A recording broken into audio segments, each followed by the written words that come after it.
Welcome to BET Talks, the Future 22 edition.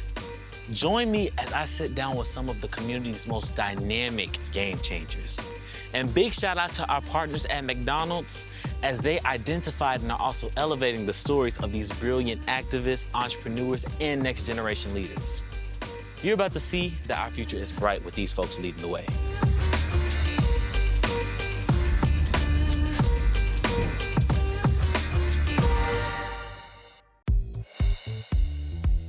Our next Future 22 game changer has made history as the youngest trader on Wall Street. She's also made history as the second African-American woman equity trader in the history of the New York Stock Exchange. Lauren Simmons has made waves and is blazing trails each and every day in the finance field. And I have her here with me right now. Lauren, how you doing? I'm doing great. I'm so excited to be here. Thank you. So tell me a little bit about yourself. I want to learn a little bit more about you. Oh, well, yeah.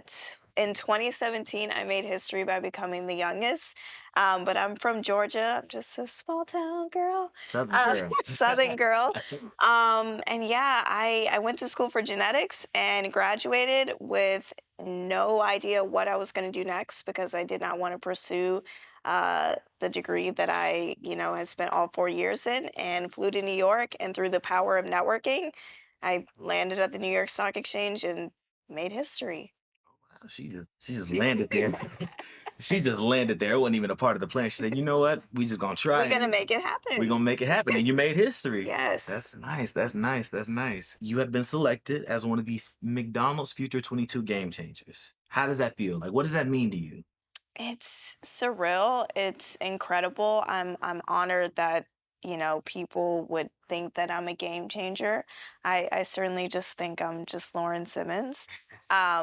But I am so grateful to be honored and so grateful to be part of incredible game changers, not just myself, everyone that's part of this. I'm blown away.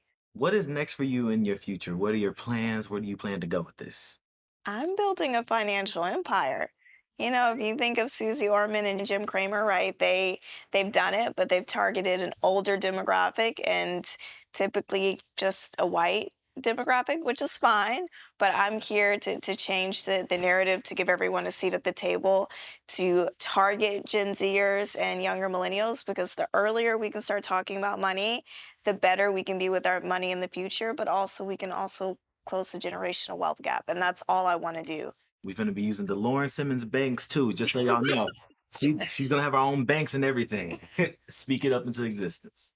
But we're gonna switch gears a little bit, and we're gonna play a game. Okay. You okay with that? I love games. We're gonna play Would You Rather. Oh boy. Yes. I don't know if I love this game then. Would you rather be the best person on the losing team or the worst person on a winning team? Ooh. That's a hard one. I'd be the best person on the losing team, only because I win, lose, but I think when you lose, there's so much to learn and to grow. Right. Typically when you win, most people just kind of just stop there. Like they think, okay, I've done it.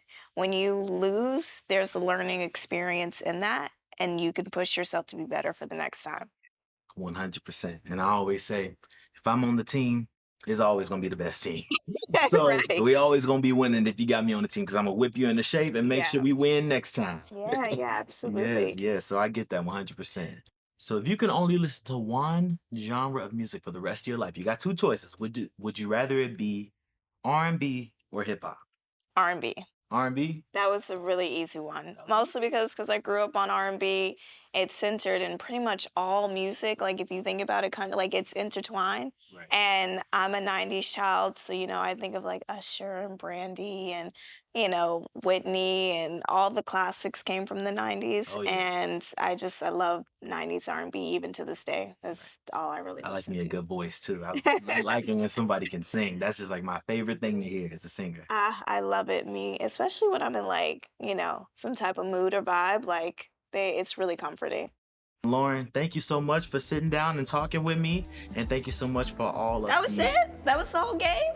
Yeah, that's the whole nervous. thing. I thought it was gonna be like You was way nervous? more intense. No, this was fun. Thank you so much. Don't be nervous. It's me. I don't make people nervous. I make people smile. See? Thank you. I enjoyed this so much. Thank you. Thank you for coming down, and thank you for sitting down with me. Of course. Hailing from Memphis, Tennessee, we got Kevin Brooks. He uses his gift of storytelling to shine a positive light on Black culture. Through his influence, Kevin introduces local youth to the world of film. Let's see how this Future 22 Game Changer pushes the community forward. Film is life. It's film because you can really touch people in a way that some other art forms may not be able to do that. Like, you got the sound, you have the visuals, you have costuming, and all these elements come together to really create an experience that, again, it reaches out and touches, the viewers. Right now, I'm working with Indie Memphis, and it's a film program in Memphis, and basically I'm just teaching kids and helping them within the world of getting into film, because I think that's something that is really like getting popular, and it's a lot of career opportunities within that. It's not just directing. You can go into gaffing, you can go into audio. So just helping kids know that, I think, is very important, and learn that at an early age, because not everybody gets that. Change is important for my community because I feel like we have been set back so long as Black people that this is the time that we have to come together. We have to elevate. We have to put our minds together and create something that is going to better the future of our generation. It goes back to, again, like generational wealth. We have to better what's gonna come after us, and that's important. I am motivated by the fact that through my art, through the filmmaking that I do, it will reach out the screen and touch someone the same way that The Matrix touched me when I first got into it.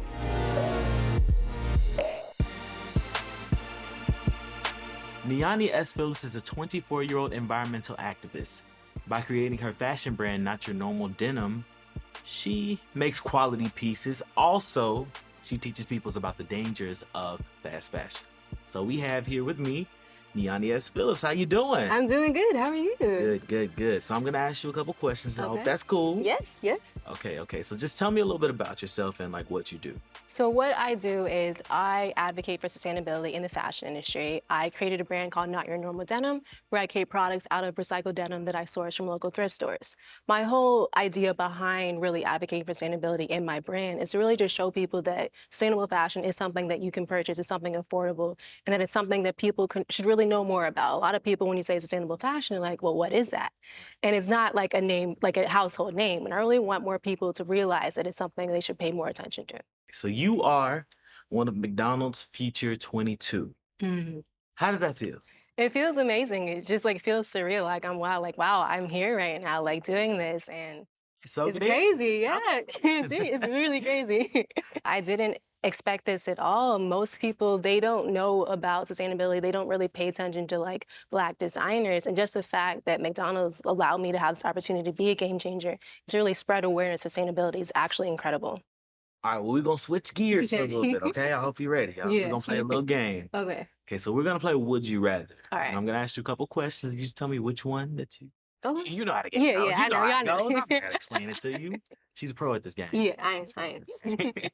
So, would you rather travel to all 50 states in the United States or travel to all 7 continents around the world? Definitely, I would rather travel to all the 7 continents.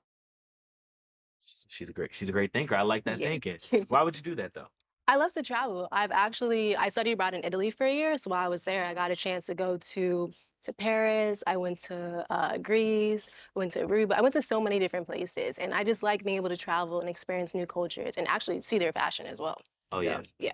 That's my favorite thing. Exactly. That's my favorite thing about traveling. You get to just experience a little bit of everything when you go. Okay, so the next would you rather is, would you rather be an actor for a week or a singer for a week? I feel like I would rather be a singer for a week. I used to be a musician. Well, I am a musician. I play the piano and the flute. So I would love to be able to see like a singer's life, not just, behind the scenes, but like actually really be like on stage. What is it like? What is it like? Let's just see. Yeah. You got to do all the little choreography. Yeah, exactly. When you just play the piano, you're just like behind the scenes. Like, oh, I could be like center stage. Like, okay.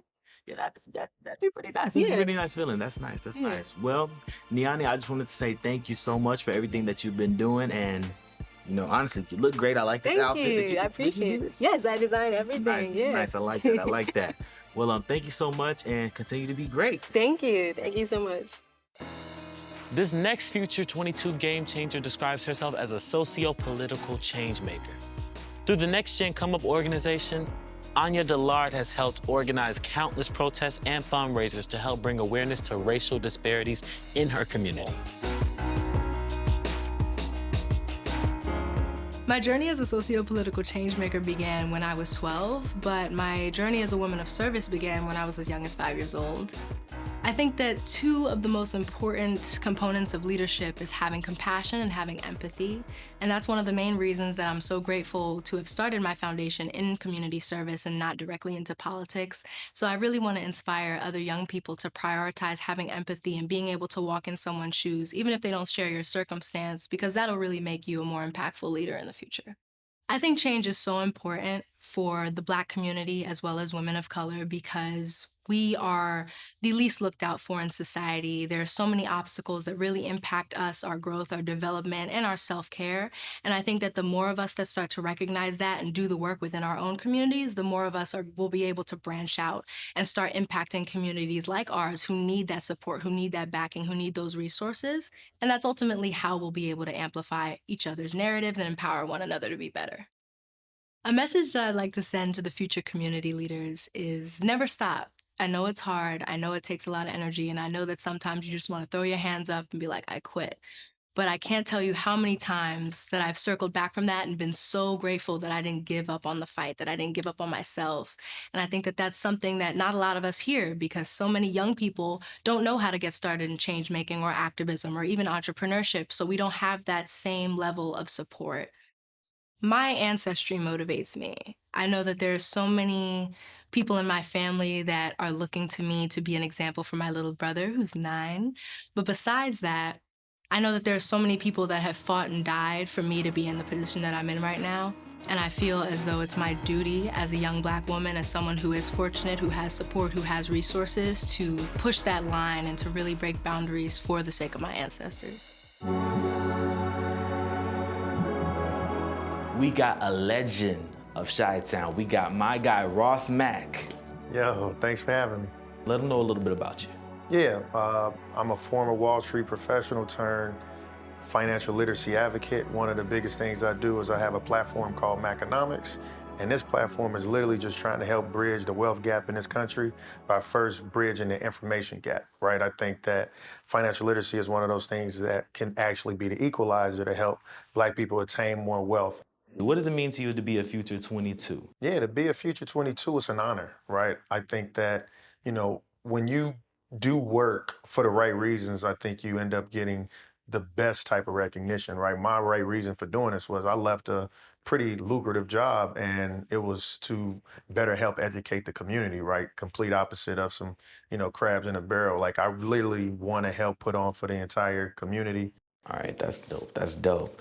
Okay, we're gonna switch it up a little bit and have a little bit of fun. I hope you're ready for that. Let's get it. Okay, so we're gonna play Would You Rather. All right, let's go. Okay, so the first Would You Rather question is, would you rather supply people with resources or would you rather supply people with knowledge? Whew. That's a hard one. Would I rather supply people with resources or knowledge? Like, Tough one, yeah. the correct resources could get you knowledge, but the right amount of knowledge can help those people be self-sufficient in order to make their own resources. So in this one, I'm gonna have to go with giving them the knowledge. I like that. Okay. So next one I got for you is, would you rather have the ability to sing or the ability to dance? Ooh, I like that one. I'm gonna definitely go with ability to sing. If I could sing, you know what I mean, be able to make my wife a lot happier when she's mad at me. But nah, if I could sing, it'd be smooth. But it'd be no Chris Brown. I would have took his spot by now. We've been chasing her down like you on the streets, a little music video with the little dance step and everything. Exactly. Yeah, I feel you. We got a Marion right here, y'all. I just want y'all to see that. We got a Marion. All right, well, that's all we got time for. I want to thank you for showing up and showing out and just showing the people what you have and giving us your gift. So I want to thank you so much for being here. Yes, sir. Appreciate you. Thank you. My brother. All right, for sure. I hope these stories will inspire you to create the positive changes that you want to see within your community. For BET Talks, The Future 22, presented by McDonald's, I'm LaRon Hines. Thanks for watching.